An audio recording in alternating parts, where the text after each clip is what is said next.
they open up their phone, they turn on the TV, and they see people who just got here getting cell phones and debit cards and clothing and hotel rooms in New York City. And the greatest affront, your kid's desk in a New York City classroom, and they're saying, hold on, that's not fair. They don't think of themselves as racist. In fact, many of them are African American, Hispanic parents and grandparents. And then the other part of the unfairness people saw, I think that last ad showing Kamala Harris promising to give surgeries for all transgender prisoners was really, that too, people say, you know what, I don't think of myself as a transphobe. I think of myself as, what are we doing? Why is she promising to spend our money doing that? And all right, so Kellyanne Conway was just on a great interview with the Washington Journal where, as usual, she dropped some political bombs. For anybody not familiar with her, she was a former advisor to the Trump campaign on his first presidential run. She is one of the greatest political minds of our time. I firmly believe this, whatever you might think of her. Some people think she's a bit crass, but I think she's absolutely great. And she was dropping bombs here. Let's get it. Let me start with a baseline question. Why did Donald Trump win? First of all, thank you so much, Jerry and Alan and the Wall Street Journal, Catherine Lucy, for inviting me to address your CEO Council. I'm very happy to be here. So Donald Trump won for a few reasons. First and foremost, if you go back to the primary system, I think that Donald Trump won because, for many reasons, but for the same bias in hiring that we all have and we may not realize. We all share the same bias in hiring, Jerry, and it's we prefer to hire someone to do a job who's done the job before. So you lateral in someone from the same industry, maybe a competitor. You put together a resume, you ask for someone's references, you ask a current employer for a great recommendation for a future employer. We all have this bias in hiring, and America looked at Donald Trump and said, he did this job before, I want him to do the job again. And in that way, he does see his mandate of getting us back to where he had us in 2019. Whether it's a deregulatory agenda, it's the Tax Cut and Jobs Act. 2019, before the year of the global pandemic and social unrest after George Floyd's murder, 2019 is when we had the low unemployment rate, low interest rates, certainly highest wage growth per household in decades, over 70%, I think I read it in the Wall Street Journal, over 70% of new jobs went to women. So it was just the salad days, energy independence, no foreign conflicts, obviously, border much more in control. So people want him to get back there, but what they also want, and this led to his win, is for him to fix what they think has been broken in the 4 years he's been gone. So 70% of the country had said we're off on the wrong track. It's very difficult for the party in power, Biden or Harris after him, to win when 7 in 10 people are admitting they think we're off in the wrong direction. The other ways that President Trump won is, I think Kamala Harris's candidacy was a sign of the times, but I think that Donald Trump's candidacy, him as the candidate, was almost a metaphor for where many Americans want America to be and to go right now, which is when he gets up and he's bleeding and he says, fight, fight, fight, when he survives all these indictments and impeachments and investigations and insults and rip his name off the ballot, rip his name off of his buildings, rip him from his family company, and people say, you know what, whatever I feel about him personally or even politically the last 4 to 8 years, this is someone who's tough. And I will say, for all the folks who like to moan and complain, and even during the Republican primary, the argument was, I want Trump's policies without Trump's personality. Right. Many Americans have discovered you don't get Trump's policies without Trump's personality. And they want someone who's resolute and tough. Last thing I just want to say about process, this is key. I think what helped President Trump win and win big was the Republican Party and his campaign, and a lot of these outside groups got super smart and super bold and did what the Democrats had done for years, particularly in 2020, which is invest in what I call the non-sexy parts of politics. The early vote, the chase the low propensity, no propensity voters, becoming a resource to voters as to where to vote and when to vote. They spent millions and millions of dollars doing that, and him going on TikTok, not banning it, but going on it instead, and him going on podcasts also obviously made a big difference. But in that vein, how important was Elon Musk's contribution? Because Republicans are very happy with the way they micro-targeted their message, but that's not a cheap proposition. How crucial was Elon Musk's money? Elon Musk himself, I think more than his money, and then and now is an incredibly essential player in all of this because, Americans, particularly young men, don't look at Elon Musk as a celebrity. So Kamala Harris and other Democrats tend to have celebrities around them. We saw a lot of that this time. People really tend to tune that out, or it's not breaking news to them. Oh, Taylor Swift and Eminem, two artists who I've happened to enjoy their music and I've been to their concerts, but it's not breaking news to anyone that they would be endorsing Kamala Harris.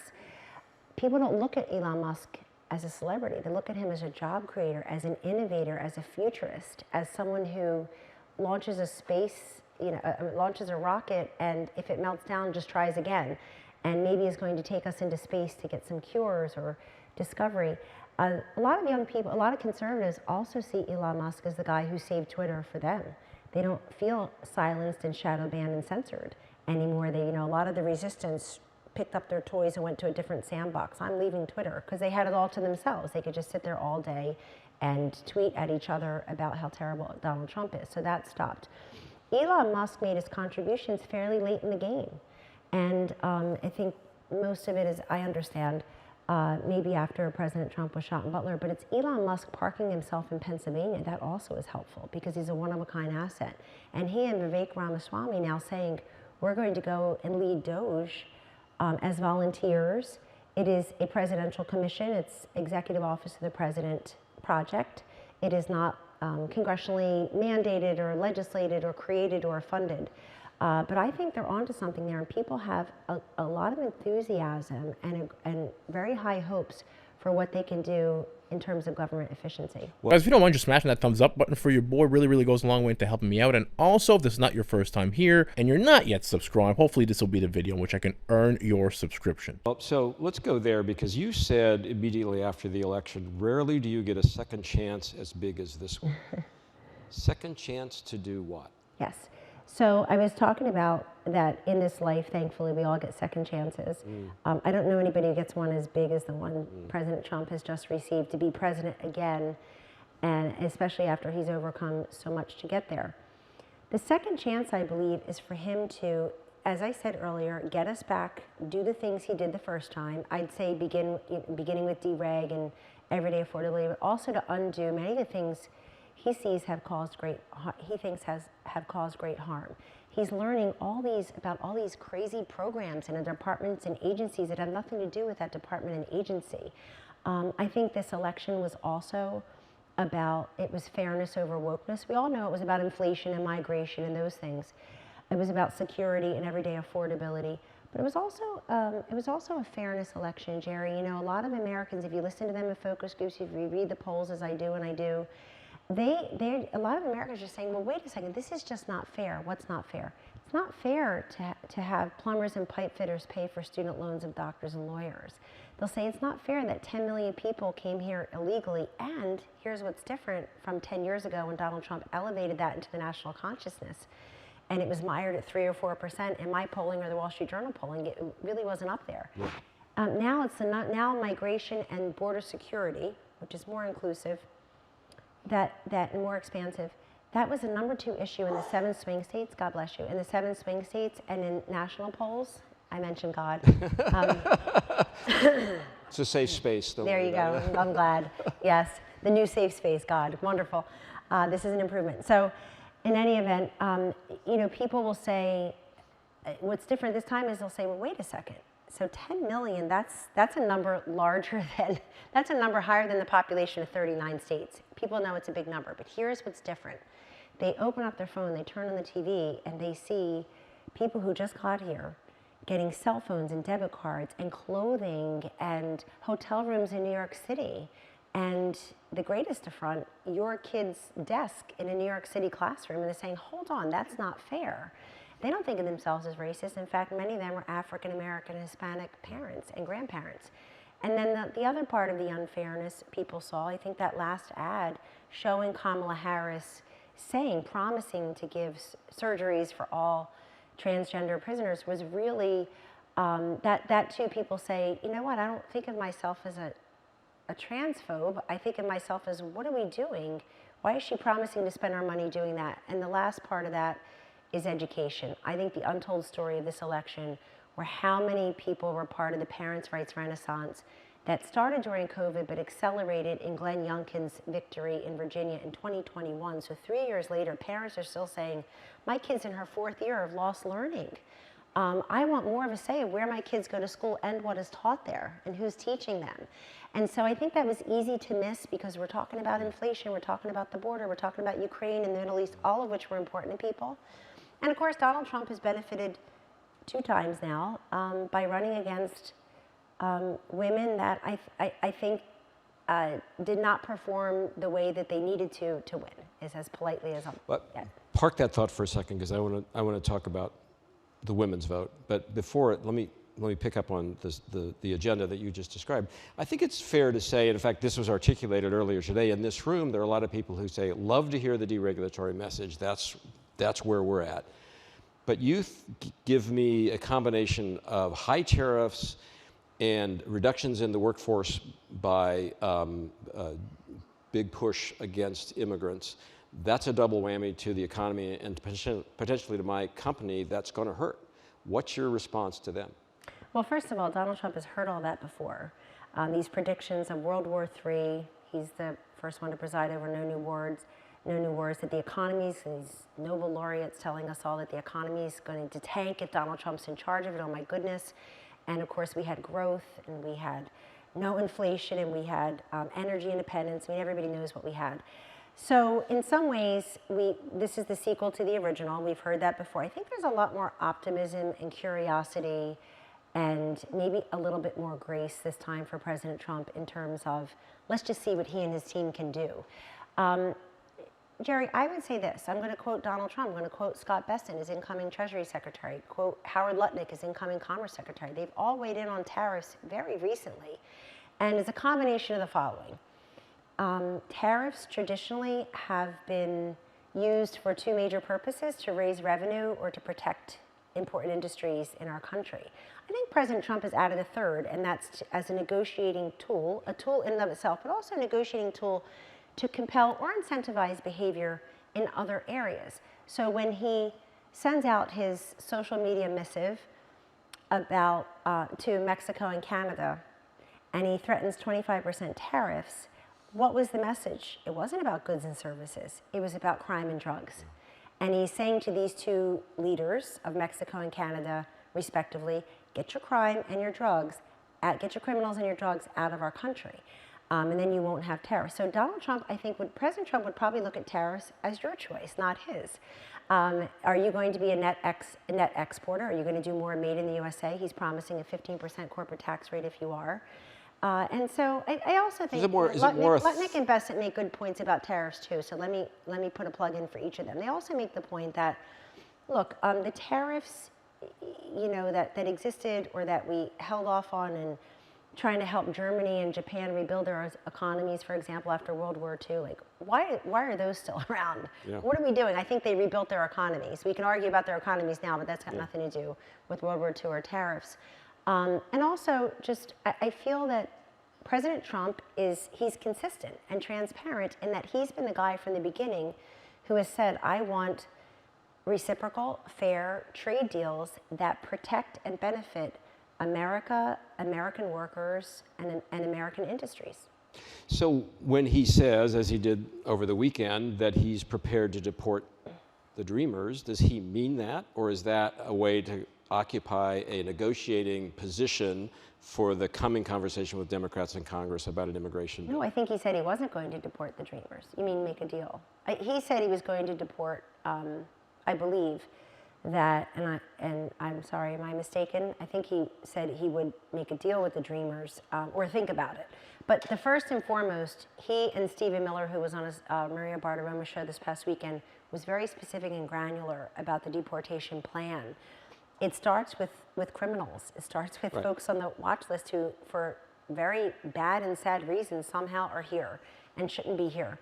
And then it starts with folks who should not be here, and people trying to scare folks that it's going to be their grandmother or your landscaper of 30 years or your that. Again, is a lot of what they do to scare people. I will just say for the record that President Obama and I believe President Biden both had more deportations than President Trump, so people should not think that this is specific to President Trump or the Republican Party. And, you know, in terms of the workforce, this is a president who has recast the Republican Party as the party of the worker. He did that in his first term. He did that all through this campaign, and he will continue to do that. You know, Jerry, when I look at the election results, if you just look at what President Obama received among which core Democratic constituencies in 2012, and you look at what President Trump received in 2024, there's no mistaking that the Obama coalition is now Trump country. Yeah, when she talks about the border issues, we know what the border issues are. From the illegal immigrants' point of view, great. You come into a country that has rule of law, you get opportunity to make a lot of money, you might get some free health care, you might get some free housing. From their point of view, I get it.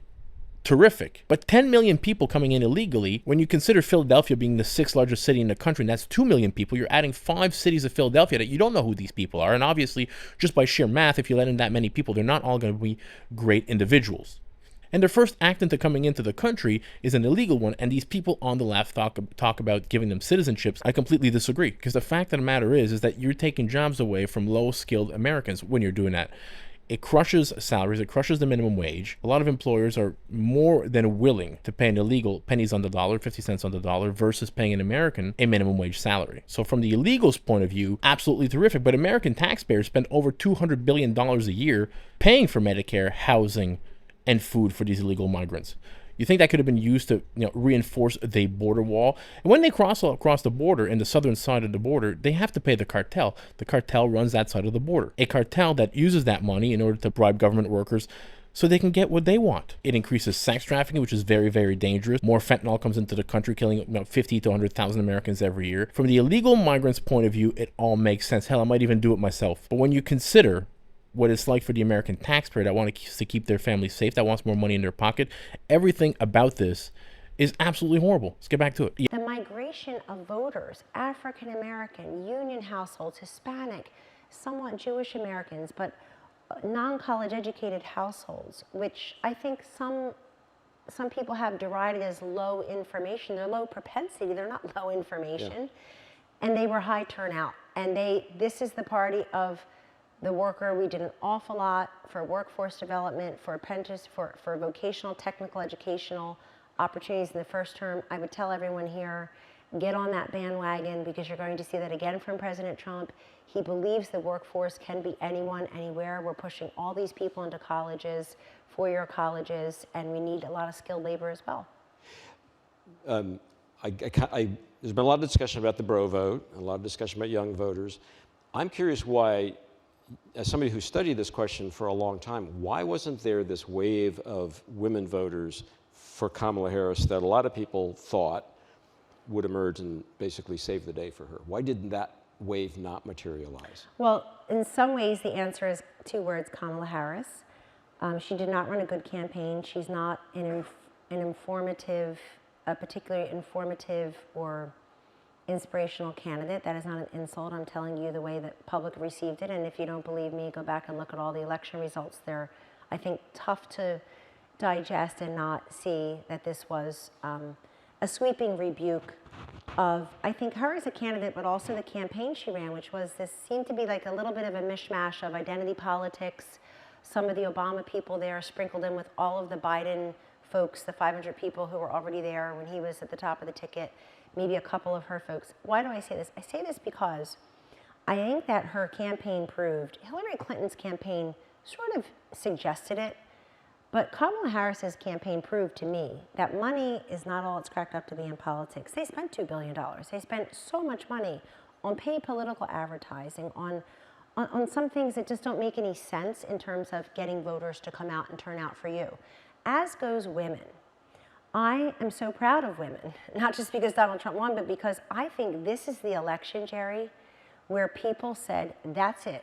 No more are you going to tell me, whoever the you is it the media, is it Kamala Harris, the Democratic Party, is it the establishment, whoever the you is, you are not going to tell me anymore who I am, what I believe, and for whom I should vote based on my gender, my age, my religion, my sexual orientation, my socioeconomic status, my zip code, whether I'm married, whether I have children, whether I own a dog or a cat. Like, I'm going to make my own decisions. And when you look at this, what President Trump and his campaign did so brilliantly is, yes, they turned out the vote among people, some of his core supporters. I think when people said base, they're trying to insult him. He had a base plus from the beginning, or he wouldn't have been the nominee, let alone the president. They're turning up the voters among low and no propensity voters who otherwise would support him and came out for him. But then they're mitigating the natural deficits that any Republican presidential nominee would have. Jerry, a generic Democratic presidential nominee winning, as Kamala Harris did, women by 8 points is a shock. It is absolutely stunning. Hillary Clinton beat Donald Trump among women by 13 points, and we beat her for the presidency. Yeah. Joe Biden won by 13 points. President Obama beat Mitt Romney by 11 points among women, did even better in 2008 against McCain. So for the female candidate of color who's going to make history, come make history with me, while they're peddling abortion as the top issue, to only win by 8 points is a true devastation to a party. Why did women not come out? They did come out. We have been the majority of voters in presidential elections since 1964. We just had the 16th consecutive election where we decide who the president is. But we're not going to be narrow-casted. You're not going to talk to us from the waist down only and expect us to vote for you. We want to be talked to from the waist up also, where our brains, our eyes, our ears, our hearts, and my big mouth is. And this is important because we are not single-issue thinkers. We are not single-issue voters. We're not single-task doers by day. And so abortion was important, but I think it was actually a bigger issue in the 2022 midterms than it ended up being in the 2024 presidential. And a lot of that was because people see everyday affordability as crushing them. They're upset about the border. They're upset about our money going to XYZ, ABC. And that, I think, was more important to them. So I want to see if there's a quick question from the audience. But before I do, very quickly, you've worked for TikTok. Will Donald Trump end the attempt to ban TikTok? So I work for a third party that supports TikTok. And I will say this, last February and March, I was one of a handful, I don't even know how many others, telling President Trump I thought that he should not ban TikTok, that he should get on TikTok. Because I noticed, I don't have TikTok on my phone. If somebody sends one to me, I have to ask a teenager to open it for me.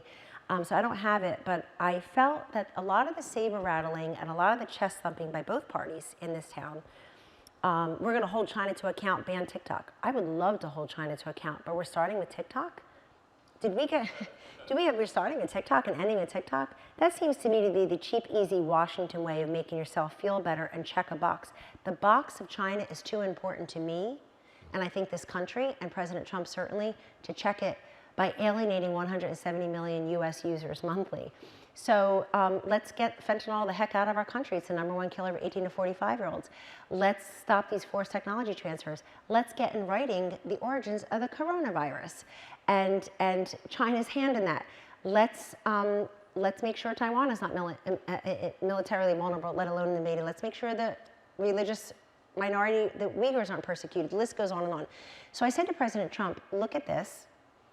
You are 12, 13x over Biden organically on TikTok. He wasn't even on TikTok. His people weren't on TikTok, meaning his people were on TikTok. His team wasn't on TikTok.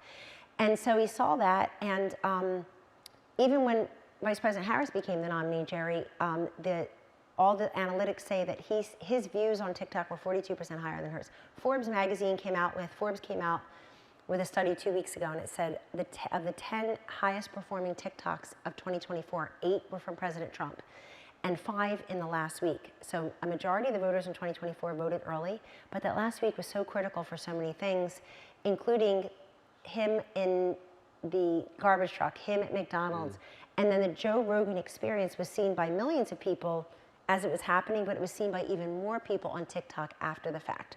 So I think, look, this court case you can't spin it as any way other than a loss for TikTok. They've got until January 19th. I think that President Trump says he saved TikTok before. He could do it again. That's up to him. Yeah. But remember how he did that the first time. In 2019, pre-COVID, there was this threat to strip them from US app stores. And strip their app from US stores. And instead, he had lots of American companies and American individuals saying, I would like to put in a bid and buy TikTok. So what he did was he said, I want American data in American hands on American soil. And he had Oracle, Larry Ellison and Safra Catz developed this program that still exists. This infrastructure still exists. So that's possible. It's really difficult when you say to America, I'm going to take something away from you that you already have. We all know that. And that is, it's more than half the country on TikTok. That's no reason to overlook this or underlook that. But I have a feeling that we'll see a flurry of activity before January 19th. Yeah, abortion and the women's issue. Look, you can't be pro-women's rights and talk about abortion, which kills over 1 million babies a year in America. But you say you're for the women, but then you're okay with trans people, men, biological men invading women's spaces, invading women's sports. The whole thing is hypocritical. But at the end of the day, it's always going to be, like she mentioned, it's going to be more money in your pocket and safety for your children, your mothers, your sisters. That's what the American people want. The trans stuff, the woke stuff is going to be a big part of it. It was a big part of it. But at the end of the day, it's always going to be how much money do you have in your pocket at the end of the month? How much can you take home? How much taxes are you paying? And when you consider that everything right now is 10 to 50% more than it was 4 years ago, that affects everybody, especially the American middle class, that the Democrats completely lost touch with. Absolutely 100% lost touch with their base. That is why Trump won. It's always going to be the economy. It's why he won in 2016. Obama's economy was not what people say it was. If it was, Hillary would have won the election. It really wasn't. Hope you all enjoyed this video of Kellyanne and Conway. If you did, smash that thumbs up button for your boy. Consider subscribing to the channel. Help it grow. Catch you all in the next video. Peace out, everybody.